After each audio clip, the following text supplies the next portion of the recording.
Hi everyone, my name is Ash and welcome to my channel.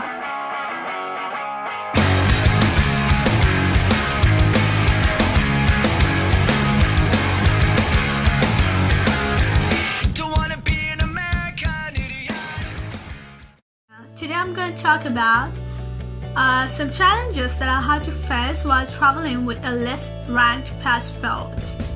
So we all know traveling is an amazing experience, we all love it. There's so much culture, so much history, so much nature in the world to discover.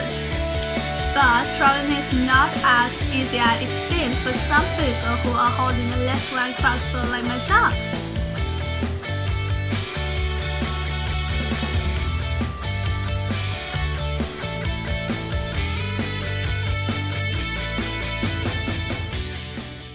So, this is my only passport that I'm holding at the moment, the passport of Democratic Socialist Republic of Sri Lanka. So you all know that I'm coming from Sri Lanka, so my only passport currently is the Sri Lankan passport, which apparently does not rank too good in the world.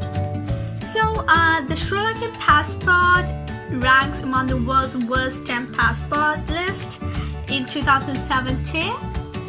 So yes, that's what I said, the world's worst 10 passport list. There are so many challenges that I had to face while traveling, especially traveling as a backpacker. It's quite hard to do because backpacking is not visa friendly and visas are not backpacking friendly. So that takes us to our first challenge, which is visas. So apparently the visas are required to almost all of the countries in the world except like 30 countries.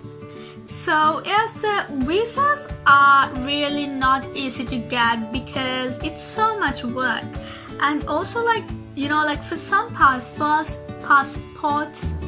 it's so hard to say passports. For some passports, like the Indian passport, they can take the UK like a tourist visa and visit Ireland with the same visa.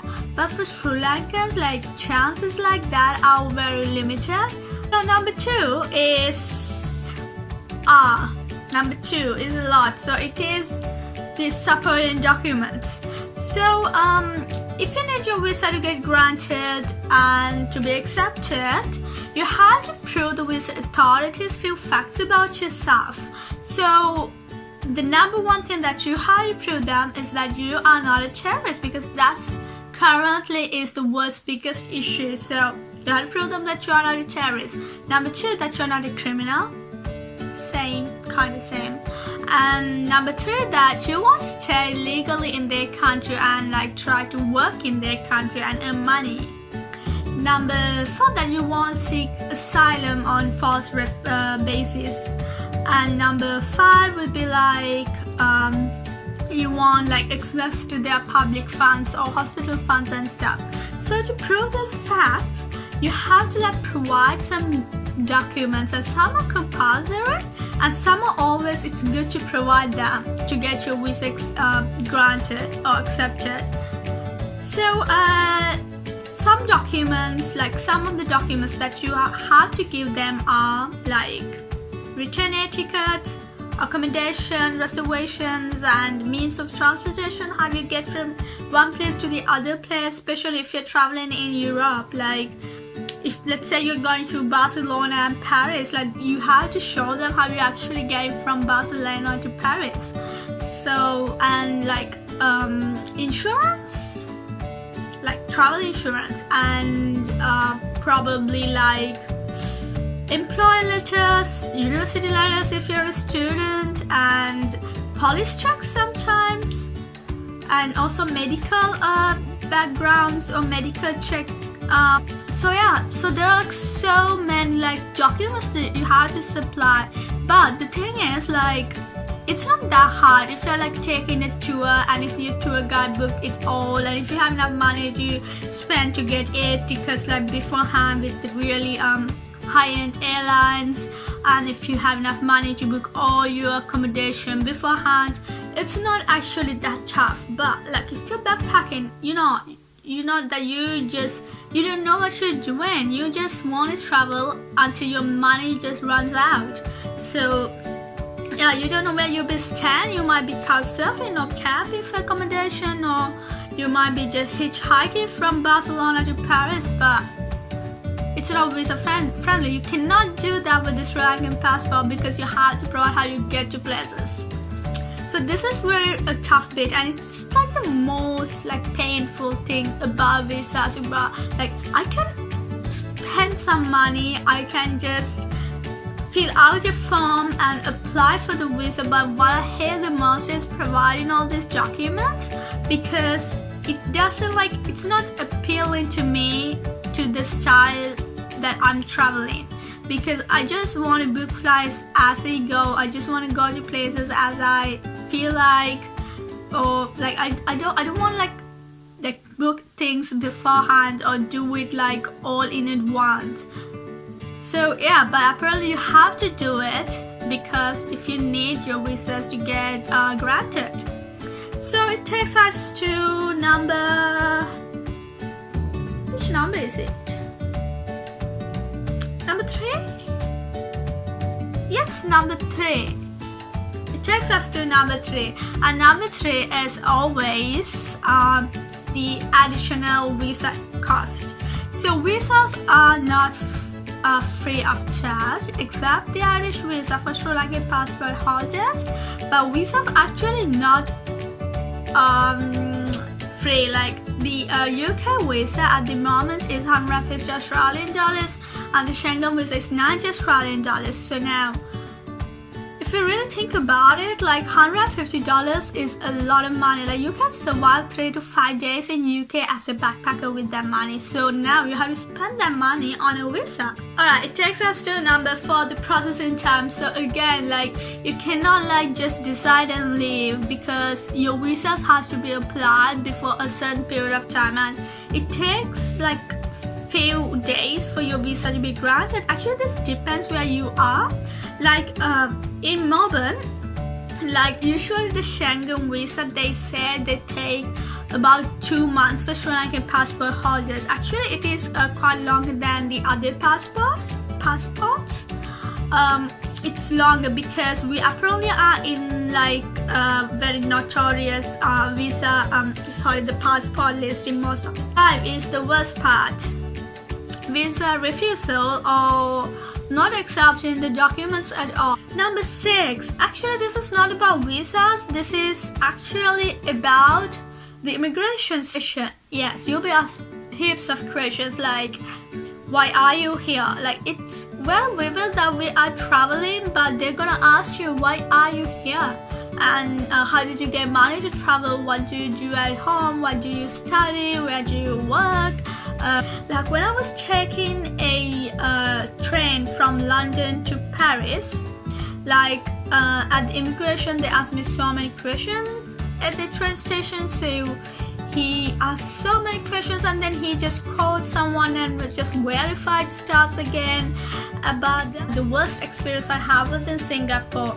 I was on a bus from Malaysia to Singapore, and they started they actually pulled me over and asked me so many questions about my travels and where I have been and what I do at home. They wanted to check my bag again and again. They wanted to take my fingerprints again and again. So they took me to this different location. I was interrogated there for like 40 minutes, and I missed my bus, which allows you only 30 minutes to clear immigration. So I missed my bus. I had to hitchhike a different bus to the city center. But yes, that happened, and that's quite common as well. And also I heard so many things like people trying to get into like Laos and Cambodia are like quite strict with Sri Lankan passport. Even though your visa is accepted, you will still be denied to enter the country. Remember the number now. But the next point is that the complications when you're traveling for long term and to multiple destinations. Now this is the thing with less rank passports that you have to apply your visa from the country of residence or the country of citizenship. So now my country of residence is Australia and my country of citizenship is Sri Lanka. So if I need to apply for a Europe visa, UK visa, whatever the visa, I have to apply it either from Sri Lanka or from Australia. So now, when you're traveling long term, let's say you want to go travel for 1 year. Now you want to go to Europe, then you want to go to UK, then you want to go to USA. But actually you cannot do this practically, because I know a lot of people with ranked passports, like still they are required to get visas for some countries like China. So when they travel, like on the way, like while they are in one country, they actually apply for the visa to the other country, because it is possible for them. So yes, those are like the most common challenges that our passport has to face as a less ranked passport. It's not only the Sri Lankan passport, it's very common for most the less ranked passports in the world. And these are like some of the issues that I face while traveling. So I'm happy to hear about your stories as well, like what are the other new challenges that you had faced. And it's always good to know before you actually face it, like the possibilities of the challenges. So now you know, like these are very possible if you're holding a Sri Lankan or a less ranked passport like Sri Lankan passport. So you can be prepared for these challenges. So yeah, so comment below like some new things that you can think about or that you have experienced. Despite of all these challenges and the issues or the hardships that a passport gives us when traveling, like I've been able to travel to 20 plus countries so far, and I'm really happy about that, because I know people who like hold really ranked passports but never left their country ever.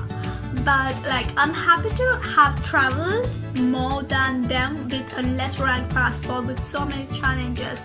And I'm counting more. And yeah, so I want everyone to like be inspired to travel, and just do not think your passport is less ranked and bad. Just give it a go, give it a chance. And I'm hoping to do another video about how to apply for the visa successfully.